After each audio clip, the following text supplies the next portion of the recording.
Hello, everybody, and welcome back to Buckeye Politics. It's me, your favorite Ohioan. So, I apologize we don't have a video in like 11 or 12 days. I had finals I had to work on, and you can probably tell by my voice, I am still sick. I am sick with a cold, so I got off school and I was like, I should make a video, but then I was like, I wasn't feeling 100% still, and with my voice, I was like, yeah, nah, I probably shouldn't do that. So, that was another few days, and so finally, we're back. I'm on summer break now, so hopefully we should be getting videos almost every day, if not every day. But today I just want to kind of do a recap of the last week or so with some of the big endorsements that former President Donald Trump has made. He's made a few big ones, a few good ones, a few bad ones, but in my opinion, these are the big three we're going to be looking at. So the first and biggest and best, in my opinion, is Trump that endorsed Blake Masters in the Arizona Republican Senate primary. Blake Masters is he used to work at Peter Thiel. He's with Peter Thiel. He's does stuff with I don't know. He's like a entrepreneur, venture. He's kind of like JD Vance, a venture capitalist type. Not really sure how to like explain it. Yeah, basically he's just a venture capitalist. He's worked with Peter Thiel. Him and JD Vance are good friends, and he is one of the best candidates on the issues. He's running a very populist, very America First campaign. He's by far the best in Arizona, and actually he's one of the best across the country. He's up there in par with JD Vance in my great home state of Ohio. So I'm very happy about this endorsement. Trump made a great choice here. I've been expecting this for a while. At first, Trump was planning on endorsing Mark Brnovich, I thought, because, Brnovich was doing the stuff with the election. But then Brnovich all of a sudden turned on his head, and he said, oh, the election wasn't stolen, because Brnovich is like this, I believe he's like the auditor or like Secretary of State or something with Arizona. So he was doing stuff with the election. And he was saying, oh, we're going to overturn the election. We're going to, in Arizona. It was stolen, and we have proof. And so he was like, okay. And so Trump was like, okay, I like this guy. But then all of a sudden, um, uh, he got some stuff from the Arizona State Senate. He got the results of the audit in Maricopa County and across the state. And according to Brnovich, there was absolutely zero fraud, and there's nothing he could do about it. So Trump basically called him out a bunch of times on social media and has had his rallies. And then he had some rallies with Blake Masters. He campaigned with him, and then now Blake Masters has officially received the Trump endorsement. So Trump endorsing Masters, in my opinion, is pretty much guaranteeing him the Republican nomination for Senate in Arizona, which brings up the big question: that is, can he win? And in my opinion, absolutely. Mark Kelly is a very, very good incumbent. His campaign is interesting.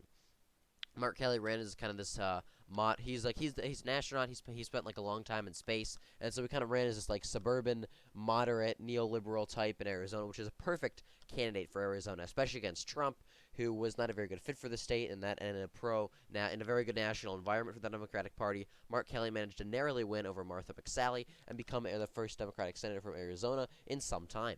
And so Mark Kelly, he ran as kind of neoliberal moderate. He got elected, and in the Senate, he's been basically just a flat out straight Democrat. He is not. I don't think he's bucked party line once. He basically just votes with Biden and the Democrats and everything. He's nothing special, and that's I think what's really gonna hurt him. When he ran just like, oh, I'm gonna be this moderate Democrat who's gonna vote how I think the people should vote. I'm this anti-establishment. He wasn't really like anti-establishment. He was never like super establishmentarian. He was just kind of like, you know what? I'm just gonna go in there and represent you. I'm gonna be a candidate for the people, but I'm gonna be moderate, gonna be very pragmatic, level-headed. And then he got elected, and he has literally just voted with the Democrats 100% of the time. So, well, I think he is still a very strong incumbent. He definitely is. He's not good on the issues. He knows how to run a good campaign, and I think he still is relatively popular in Arizona. I do think that Blake Masters being so solid on issues like the border and immigration and the economy, and with that stuff taking center stage, and especially in a border state like Arizona and a relatively suburban state like Arizona, I really think that Masters will win this race by about 2 points. I'd say. I think it's definitely could change, but Masters is definitely going to win the Republican primary, and I think as of now he should definitely win the general against Mark Kelly. Mark Kelly is a strong incumbent though, so we'll just have to wait and see. So I am very happy with this endorsement. I think that was great. I expected it, but the fact that it happens is awesome. Now looking at Wisconsin, Trump completely just threw this race on its head. So Rebecca Kleefisch, she is the former lieutenant governor for Mark Walker, or Scott Walker, excuse me. He is an absolute Chad. He was a great governor of Wisconsin. He served 3 terms. He lost in 2018, unfortunately, to Tony Evers in a very blue environment. He only lost by a couple points. He was very popular. The Democrats didn't like him, but the average voter and the Republicans sure did. And Scott Walker was a great governor of Wisconsin. And Rebecca Kleefisch was his lieutenant governor for all his elections. She was right up there with him, and she was a great candidate. I fully supported her, and I still do. And she had everyone's endorsements. She was leading in the polls. Everyone was like, okay, Rebecca Kleefisch is going to be the next governor of Wisconsin, and she actually has a solid platform. She's opposing abortion. She's relatively economically popular. She's basically going to bring back the Walker administration's policies, which made Wisconsin's economy very good overall. She's more of a like Tea Party type a little bit, but she's still very socially conservative. She has this entire plan to basically outlaw abortion in Wisconsin if Roe v. Wade would get overturned, or even if it isn't, she has a plan to basically very much limit it.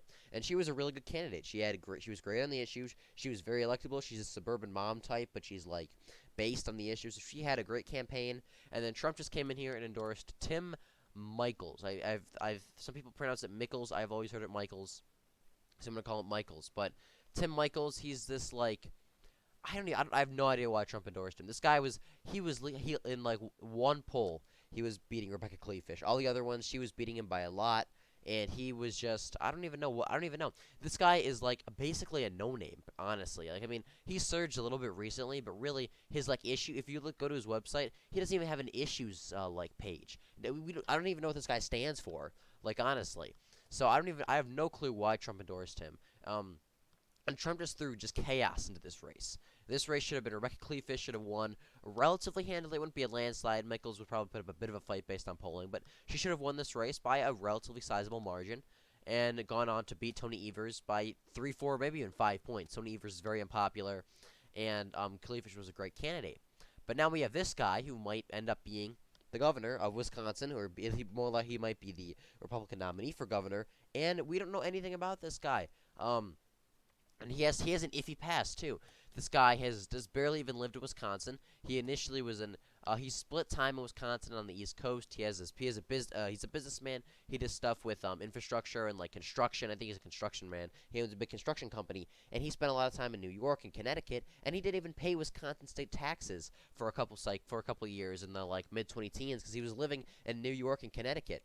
And then he comes back to Wisconsin and he runs for governor. Now, this guy actually ran for, I believe, Senate back in 2004 against good old Russ Feingold. So Russ Feingold he was a longtime senator for the state of Wisconsin, a member of the Democratic Party, and Tim Mickles, he ran in 2004 against Russ Feingold, and he lost by a huge margin. He got destroyed. He underperformed Bush in Wisconsin, which is saying something. So yeah, this guy, I don't really like him. I still support Rebecca Kleefisch. I'm still gonna support her in the primary. If Tim Mickles wins this race, I'll support him in the general over Tony Evers. Obviously, Evers is awful, but Rebecca Kleefisch is still my preferred candidate in this race, and I have no idea what Trump was thinking. So now this is the cringiest endorsement, and that is Trump's endorsement of Kevin McCarthy, calling him strong and fearless. I'm so disgusted. I'm coughing. Oh my, this is just. I expected this, but oh, this is so cringe. Kevin McCarthy is awful. Oh my, I do not like Kevin McCarthy at all. He's an absolute. He's a rhino. He's a neocon. He's so establishmentarian. He hates Trump.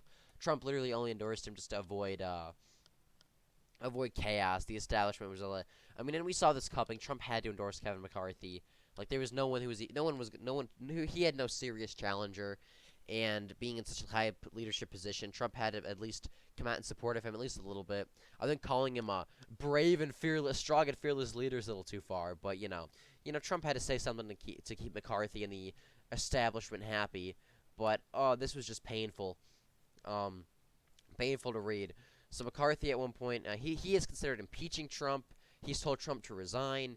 He has gone on all these different stuff saying how all these different media networks saying how much he does not like Trump. But then apparently they had a call a few weeks ago, maybe a month ago or so, and Trump's basically said, I don't like Kevin McCarthy, but he's here to stay, and I got to work with him.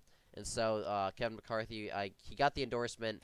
Trump called him strong and fearless, which pains me because I do not like Kevin McCarthy. He's awful. The guy's abysmal on the issues, but you know what? He's gonna stay in the House of Representatives whether we like it or not. He had no serious challenger. He's still relatively popular in his district. Now, if Trump comes out and fully in support of him of becoming the House leadership GOP still, and doesn't support someone to possibly replace him as the Speaker of the House once the GOP takes back Congress. That'll be a kick in the pants. But Trump just endorsing him for re-election, that was pretty much that had to happen. I don't like it, but it had to happen. But like I said, if Trump goes in and says and does the same thing for McCarthy to stay Speaker of the House, that's a different story. So with that, thank you for watching this video. I do hope you enjoyed. Please be sure to like and subscribe for more.